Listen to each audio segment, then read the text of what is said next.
हमारे कदम नहीं रुकेंगे, चाहे हमें ऐसी परिस्थिति दे दी जाए कि भोजन के लिए भी तरसने लगे। भारी से भारी सुख का विधान मिल सकता है, नाम मत छोड़ना, भजन मत छोड़ना कि हमारी पूर्ति हो गई, जो चाह मिल गया। ए भाई, मेरी बात को बहुत ध्यान से सुनना। श्रीपाद कह रहे भजन को इससे नहीं तोला जाता कि करोड़पति बन गए तो भजन का लाभ बहुत मिल गया, या भजन शुरू किया तो तुम दरिद्र हो गए। बोले देखो भजन फला नहीं, जिस दिन से वृंदावन गए, सत्संग सुना, उसी दिन से सब चौपट हो गया।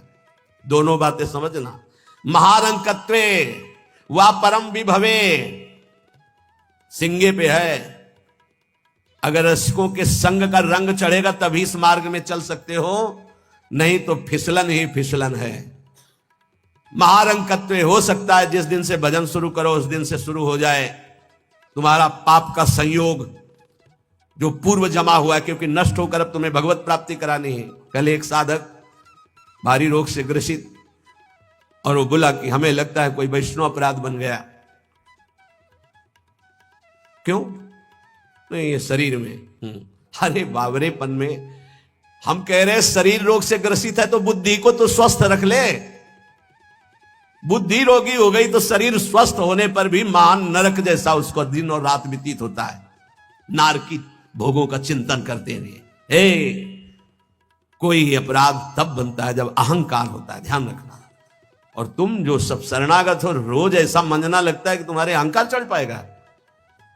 रोज बर्तन मांजा जाए तो चाहे जितना गंदा हो एक दिन चमकने लगता है। ये सत्संग भाग भर मत जाना, पक्का समझना। जितने बैठे हो अनुभव कर लेना, जहां कमजोरी है यही लगेगा सिर्फ मेरे लिए बोला जा रहा है। और सत्य मानना, ये सत्संग है, ये सार्वजनिक भगवदानंद के लिए किसी व्यक्ति का लक्ष्य करके नहीं, सार्वजनिक सार्वभौम सत्संग होता है। शरीर का रोगों से ग्रसित हो जाना या कोई विपत्ति आ जाना, ये हमारे पूर्व अपराध का है, पूर्व पाप का है। वर्तमान में यदि वैष्णव अपराध होगा तो शारीरिक दंड नहीं, मानसिक दंड होगा। क्या? आपका भजन रोक दिया जाएगा। तत्कालिक आप बहुत शुद्ध वैष्णव पवित्र हृदय के हैं, अगर कोई त्रुटि हो गई तो तत्कालिक दंड मिलता है। खोपड़ी दीवार में लग गई, चबेटा लग गया, दांत से जबान कट गई, अचानक कोई ऐसी घटना घट गई, थोड़ी मोड़ी चोट, ऐसा असाध्य रोगों का सृजन पूर्व शरीर रचने के पहले ही होता है, जो पूर्व पाप से है। आज हम भजन कर रहे हैं लेकिन पूर्व पाप रचित इसमें जो सृजन किया गया रोग वो पहले का है, आज से थोड़ी उत्पन्न हुआ है। तो साधक को बहुत विवेकवान रहना चाहिए, नहीं तो अब हमारा शरीर अस्वस्थ और बुद्धि अस्वस्थ, यही मूर्खता नहीं। शरीर स्वस्थ और बुद्धि स्वस्थ है तो हम परमानंद में मगन ठिंगे पे रखा है। हमारी बात को समझना।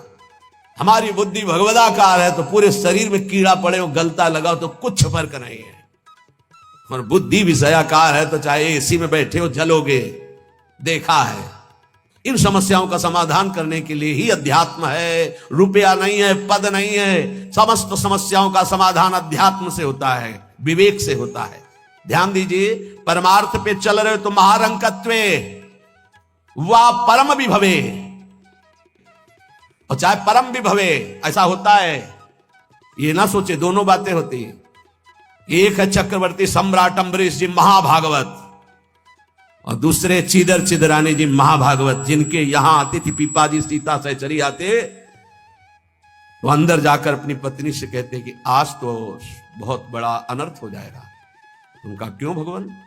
बोले बहुत बड़े संत अतिथि आए और आज हमारे पास कुछ नहीं है। जरा विचार करना, उनके घर में दरवाजे और खिड़की भी नहीं रह गई थी। क्यों? संत आते तो खिड़की बेचे आए, 4 मुट्ठी चावल उबाल कर उनको पवा दिए, दरवाजा बेचे। मिट्टी का पात्र था जिसमें रसोई अमनिया करते थे, कुछ नहीं रह गया था जो बेचा जा सके। एक वस्त्र शरीर में था चिदरानी जी के। उन्होंने कहा भगवान अतिथि भूखा नहीं जाएगा। पढ़ के देख लो भक्तमाल जी में श्री नाभा जी ने चरित्र लिखा, जो दिव्य दृष्टि संपन्न महापुरुष। कहा कैसे? बोले वस्त्र है ना कुछ तो बिक ही जाएगा, तो अतिथि को कुछ ना कुछ 4 मुट्ठी चना ही मिल जाएगा, अतिथि तो भूखा नहीं जाएगा, संत तो भूखे नहीं जाएंगे। और महाभागवत जिनके दर्शन करने द्वारिकाधीश के दिव्य दर्शन करके सीता सहचरी और पीपा जी आ रहे हैं, उनके दर्शन करने। स्थिति क्या है? खाने पीने की तो बात जाने दो, पहनने के लिए भी सीधे वस्त्र नहीं, एक ही वस्त्र था चिदरानी जी के, उतार के दे दिया। बेचा जाके जो कुछ बिका, जो कुछ भी रूखा सूखा पत्तल में लगाया और बाहर पीपा जी सीता सहचरी के साथ पाव भगवान। वो समझ गई, स्थित महारानी थी बहुत प्रवीण, समझ गई कि भोजन देख के समझ गई कि स्थिति क्या, घर देख के और उनकी वेशभूषा। तो उन्होंने कहा कि भक्तानी जी को भी बुलाओ, चारों बैठ कर पाते जो भी है। वहां नहीं आप पाइए, वो तो रसोई में है। तो उनका फिर क्या होता, मैं रसोई से लिवा लाती हूँ। अब उनको अगर पीपा जी कहते तो शायद चीदर जी कहते कि आप रुक जाओ, लेकिन सीता सहचरी जी तो सीधे रसोई में गई तो दिगंबर बैठी थी। समझ गए, देखते अंदर घर का हाल देखकर उनको आंसू आ गए, क्योंकि महारानी रह चुकी है, वो स्वयं तो परम वैराग्य से रहती थी, टाट लगा के। महारानी होते हुए भी टाट लगा करके भगवान की भक्ति में सीता सहचरी जी बहुत ही ज्ञान संपन्न देवी। देखते ही उनको समझ में आ गया कि वो अकिंचनता की हद है इनके घर में, खाने के लिए दाना नहीं, कहीं कुछ नहीं। और तो उन्होंने कहा, देवी तुम निर्वस्त्र कैसे बैठी हो? तब उन्होंने कहा, अरे हमने सुना था आप द्वारिकाधीश के दर्शन करके आ रही, तो जब मिलेंगी तो रूप माधुरी का वर्णन करेंगी प्रभु की। क्या इस नासवान शरीर की चर्चा चला दी। जब पैदा हुआ था तो आभूषण और वस्त्र पहन के थोड़ी हुआ था, दिगंबरे हुआ था, और जब जाएगा तो जला दिया जाएगा। बीच में अगर दिगंबर है तो क्या फर्क पड़ता है। बाहर आई और पीपा जी से कहा, इनकी निष्ठा के आगे हम लोग कुछ नहीं। उनको था कि राज सुखों का त्याग करके कष्टपूर्वक भगवान का भजन करते हैं, ये अद्वितीय रहनी है। पर उन्होंने कहा, जो चीदर चिदरानी जी की रहनी, उसके सामने हम कुछ नहीं है। पूरी स्थिति बताई तो पीपा जी कांप गए। ऐसी स्थिति देखो, महारंकत्वे अम्बरीश जी चक्रवर्ती सम्राट परम विभवे, ये भक्तों में दोनों स्थितियां पाई जाती हैं। इन स्थितियों से भक्ति का कोई संबंध नहीं, ये पूर्ण पुण्य का संयोग बनता है तो मान वैभव संपन्न है। एक अकिंचन भाव से रह रहा है, नहीं है उसके पास, तो ये भक्ति से तुलना नहीं की जा सकती। इसकी भक्ति कमजोर है, इसके पास वैभव नहीं, उसकी भक्ति बहुत जोर है क्योंकि उसके पास वैभव नहीं। महारंकत्वे व परम विभवे, भक्ति से इसकी तुलना ना की जाए कि उनकी भक्ति जोर की है, खूब सुख संपन्न है, और उनकी भक्ति रंग नहीं ला रही। देखो खाने पीने की भी व्यवस्था नहीं, भक्ति का रंग अलग होता है। देखो चीदर चिदरानी जी और देखो अम्बरीश जी, दोनों महाभागवत, एक चक्रवर्ती सम्राट और एक खाने को भी नहीं, दोनों महाभागवत। ऐसे ही आप जब भक्ति के मार्ग में उतरे तो महारंकत्व हो सकता है, ऐसी परिस्थिति आ सकती है। हिम्मत मत हारिए, ये जरूर ध्यान रखिए कि अखिल विश्व ब्रह्मांड की रचना एक पलक झपकते जिस मालिक ने की उसका मैं दास हूं। इसी ठसक में नरसिंह मेहता जी का भात द्वारिकाधीश ने स्वयं भरा, और सब जानते हैं सोने चांदी की वर्षा करवा दी। उनके लिए कोई दुर्लभ बात है क्या?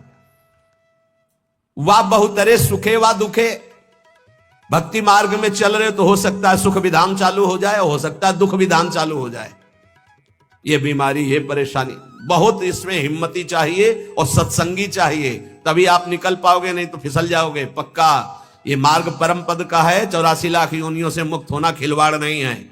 इस जेल से भागने के लिए कोई भी दरवाजा नहीं, एकमात्र मनुष्य देह, और मनुष्य देह सत्संग के द्वारा इससे निकल सकते हो, अन्यथा कोई उपाय नहीं। साधन को हरिभजन है, कै सत्संग सहाय। सुखेवा दुखेवा, बहुत हिम्मत, फिर भी फंस जाओगे। और दुखेवा, अरे जब से भजन शुरू किया बड़ा दुख आना शुरू हो गया। नहीं, ये मार्ग की सुख दुख वृत्तियां, इनमें अपने परमार्थ को मत रोक देना, आगे बढ़ो। एक आगे ऐसा स्थान है जो सुख दुख दोनों से परे महान परमानंद स्वरूप है। ये छोटी छोटी बाटिकाएं हैं, कहीं सुख की कहीं दुख की, भ्रमित मत होना। यशस्वी बहुले था अपयशस्वी, हो सकता है तुम्हारा भजन ठीक चल रहा है, यश